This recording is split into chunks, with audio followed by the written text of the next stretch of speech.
कहानीकार अमरकांत द्वारा लिखित कहानी दोपहर का भोजन हिंदी की समकालीन कहानियों में शीर्षस्थ कहानी है।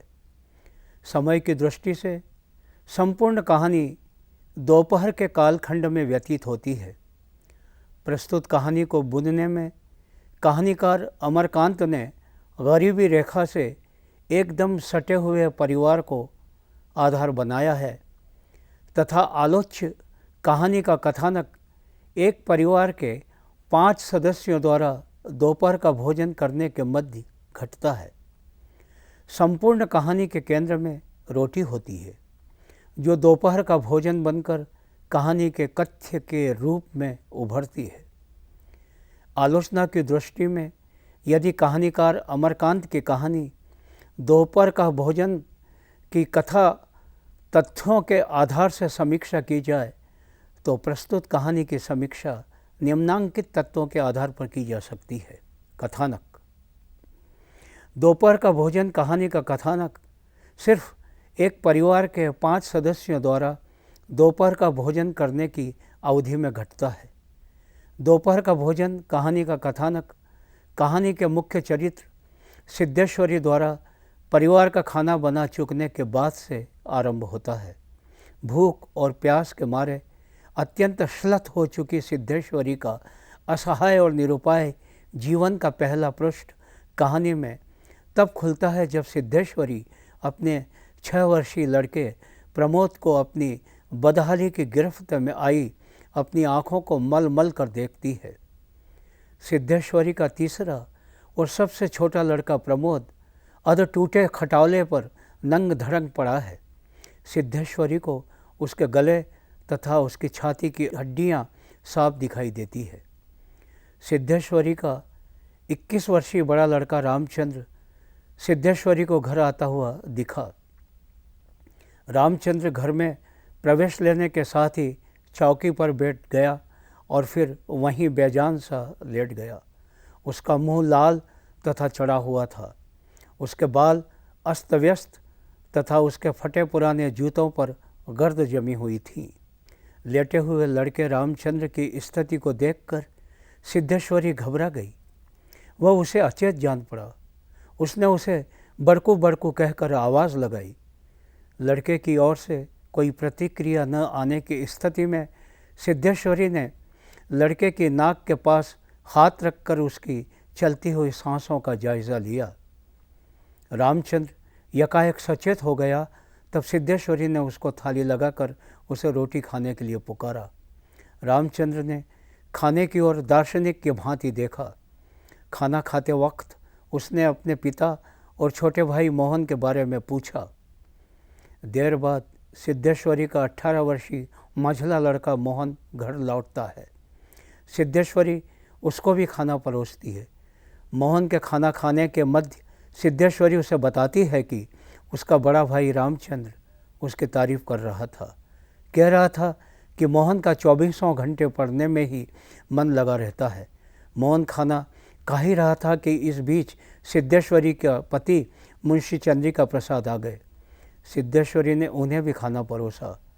अंत में जब सिद्धेश्वरी स्वयं अपना दोपहर का भोजन करने को हुई तो उसने पाया कि अब एक ही रोटी और चने की थोड़ी तरकारी तथा दाल का थोड़ा सा पानी बचा हुआ है। वह खाने को थाली में रखने ही जा रही थी कि इस बीच उसकी दृष्टि अपने छोटे नंग धड़ंग बच्चे प्रमोद पर पड़ी। सिद्धेश्वरी ने प्रमोद का विचार कर अपने लिए शेष बची एक रोटी को 2 टुकड़ों में विभक्त कर आधी रोटी प्रमोद के लिए छोड़ी और आधी रोटी अपने खाने के लिए थाली में रखी।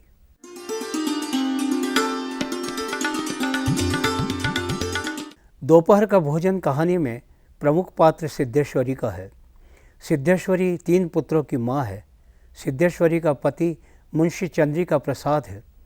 अभावग्रस्त परिवार में रहते हुए भी सिद्धेश्वरी अपने तीनों पुत्र रामचंद्र, मोहन तथा प्रमोद का पालन पोषण खुद की अस्वस्थता के बावजूद खुद भूखी रहकर करती है। शरीर से अशक्त होकर भी सिद्धेश्वरी स्वयं के आराम से बेपरवाह होकर घर में जब जिसके आने का समय होता है उसको खाना परोसती है। साथ ही अपने पति मुंशी जी और दोनों बेटों रामचंद्र और मोहन के सिलसिले में उनके मध्य अच्छा तालमेल बैठाती मिलती है। सिद्धेश्वरी सचमुच में एक ऐसी माँ जिसमें मातृवत्सलता पूर्ण रूपेण भरी पड़ी है। कहानी के बाकी चरित्र हैं मुंशी का चंद्रिका प्रसाद, रामचंद्र और मोहन के आते हैं जो केवल कहानी की मांग पर रचित हुए हैं। एक अन्य चरित्र तीसरे बेटे प्रमोद का है जो 6 वर्षीय होकर कृशकाय है और वस्त्रहीन अध टूटे खटोले पर पड़ा रहता है। कहानी में अन्य 2 चरित्र और हैं फूफा जी और गंगा शरण बाबू का, मगर ये दोनों गौण चरित्र हैं जो कहानी में सिद्धेश्वरी और मुंशी जी की पारस्परिक वार्तालाप के मध्य आए खालीपन को भरने हेतु माध्यम बनते हैं। कहानीकार अमरकांत ने सिद्धेश्वरी का चरित्र रचने में कोई त्रुटि नहीं की है। गरीबी रेखा के नीचे आने वाले परिवार से इस चरित्र को उठाकर कहानीकार ने सिद्धेश्वरी के रूप में सर्वथा अभावग्रस्त स्त्री को आम भारतीय माँ के स्वरूप में प्रस्तुत किया है।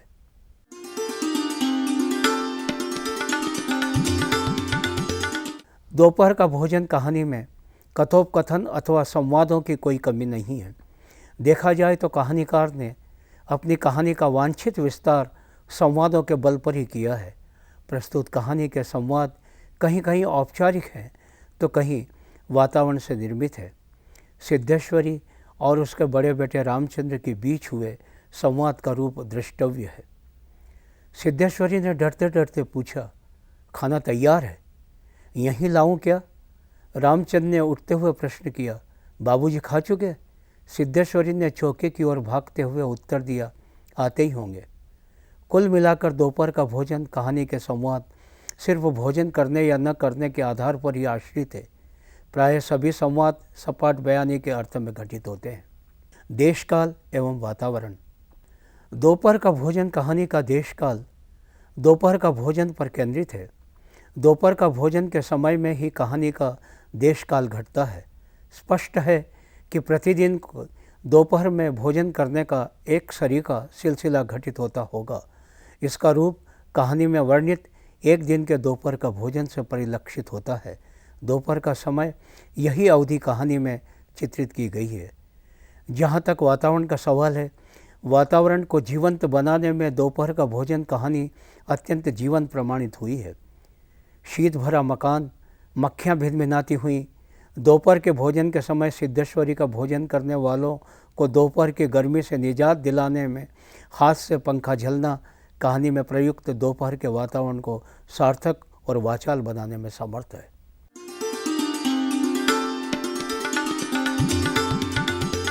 दोपहर का भोजन कहानी की भाषा अत्यंत सरल एवं सुबोध है। कहानी में भाषा का अधिकांश स्वरूप वातावरण को चित्रित करने में या चरित्रों के संवादों को पात्र अनुकूल बनाने में संलग्न हुआ है। कहानी में शिल्प का आगमन भी कहानी की मांग के अनुसार पैदा हुआ प्रतीत होता है। एक उदाहरण द्रष्टव्य है।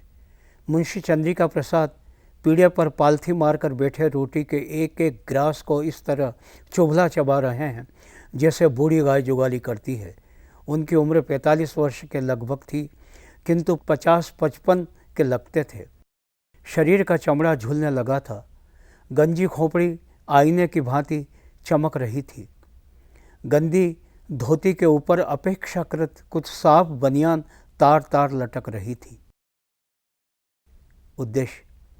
प्रस्तुत दोपहर का भोजन कहानी का उद्देश्य निर्धन से निर्धनतर परिवार में घटने वाली भोजन व्यवस्था के अभाव को प्रदर्शित करना है। ऐसे कई परिवार हैं जिनको भरपेट भोजन आज भी मैसर नहीं है। शीर्षक की सार्थकता। दोपहर का भोजन कहानी का शीर्षक कहानी के कथावस्तु, देशकाल और वातावरण की दृष्टि से अत्यंत सार्थक शीर्षक है।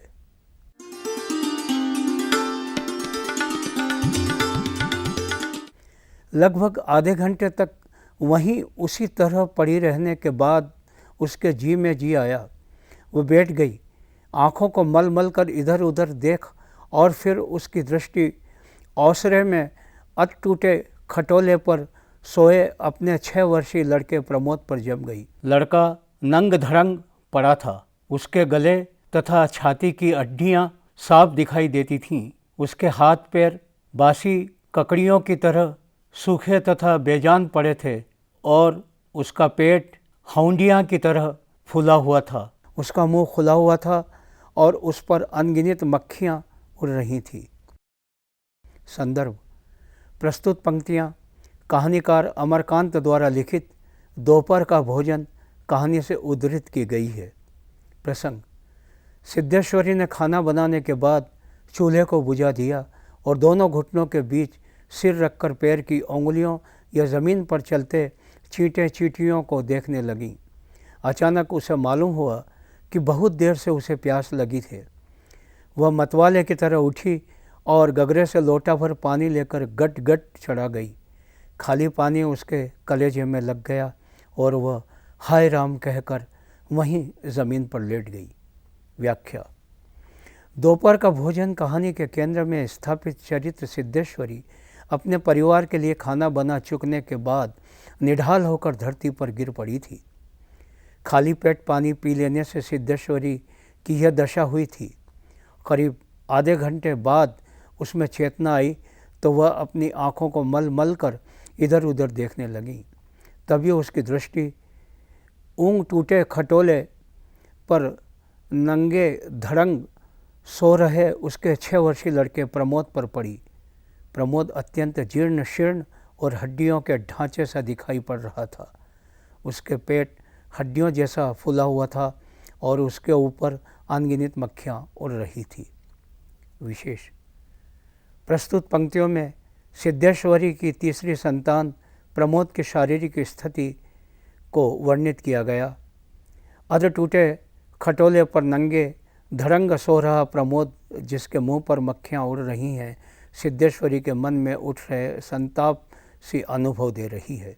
प्रस्तुत पंक्तियों की भाषा सरल, सुबोध एवं चित्रोपम है।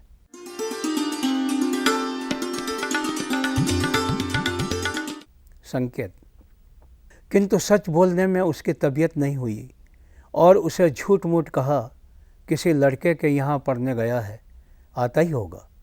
दिमाग उसका बड़ा तेज़ है और उसकी तबीयत 24 घंटे पढ़ने में ही लगी रहती है, हमेशा उसी की बात करता रहता है। संदर्भ: प्रस्तुत पंक्तियाँ कहानीकार अमरकांत द्वारा लिखित दोपहर का भोजन कहानी से उद्धृत की गई है। प्रसंग: मोहन सिद्धेश्वरी का मझला लड़का था। उसकी उम्र 18 वर्ष थी और इस साल हाई स्कूल का प्राइवेट इम्तहान देने की तैयारी कर रहा था। वह न मालूम कब से घर से गायब था और सिद्धेश्वरी को स्वयं पता नहीं था कि वह कहाँ गया है। व्याख्या: अपने बड़े बेटे रामचंद्र द्वारा माँ सिद्धेश्वरी से यह पूछना कि उसका छोटा और मझला भाई मोहन कहाँ गया, इसके उत्तर में सिद्धेश्वरी की रामचंद्र को मोहन को लेकर सही उत्तर देने की तबीयत नहीं थी। उसने झूठ ही रामचंद्र को बताया कि मोहन उसके किसी दोस्त के यहाँ पढ़ने को गया है और यह भी कहा कि मोहन पढ़ाई में बहुत तेज़ है। मोहन के पक्ष में सिद्धेश्वरी ने यह भी बताया कि वह 24 घंटे पढ़ाई की बात करता है।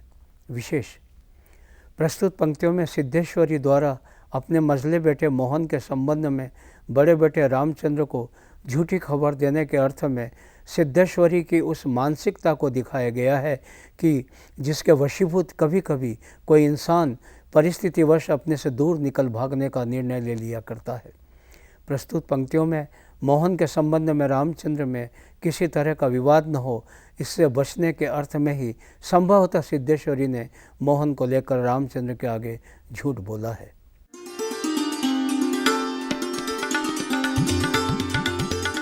संकेत: सिद्धेश्वरी चुप रही। धूप और तेज हो गई थी। छोटे आंगन के ऊपर आसमान में बादल के 1-2 टुकड़े पाल की नावों की तरह तैर रहे थे। बाहर की गली से गुजरते हुए खड़खड़िया इक्के की आवाज़ आ रही थी और खटोले पर सोए बालक की सांस का खर खर शब्द सुनाई दे रहा था। संदर्भ: प्रस्तुत पंक्तियाँ कहानीकार अमरकांत द्वारा लिखित दोपहर का भोजन कहानी से उद्धृत की गई है। प्रसंग: सिद्धेश्वरी के अपने बड़े बेटे रामचंद्र द्वारा खाना खाने के बीच रामचंद्र से उसके निडाल होने की बात पर सवाल किया। इस सवाल का जवाब देने में रामचंद्र ने अपनी माँ सिद्धेश्वरी को ढांढस बंधाते हुए कहा कि समय आने पर सब ठीक हो जाएगा। व्याख्या: बेटे रामचंद्र के मुंह से सब ठीक हो जाएगा के उत्तर में माँ सिद्धेश्वरी चुप बैठी रहीं। अपने अन्यमनस्क भाव में उसने आकाश को निहारा, जहाँ बादल के छोटे छोटे टुकड़े मानो पाल की नावों की तरह उसे तैरते हुए दिखे। उसके कानों को बाहर की गली से गुजरते हुए खड़खड़िया इक्के की आवाज़ सुनाई देती है। साथ ही उसे अध टूटे खटोले पर नंग धड़ंग लेटे बेटे प्रमोद की सांसों की खरखर भी सुनाई दे रही थी। विशेष: प्रस्तुत पंक्तियों में सिद्धेश्वरी के अन्यमनस्क भावों को चरितार्थ बनाने में आकाश में बादलों के पास की नावों की तरह तैरते टुकड़े सहायक बने हुए हैं। गली से गुजरते खड़खड़िया इक्के के स्वरों के साथ अध टूटे खटोले पर लेटे प्रमोद की सांसों के स्वरों का तालमेल परिवेश को संजीदा बनाने में सहायक सिद्ध हो रहा था।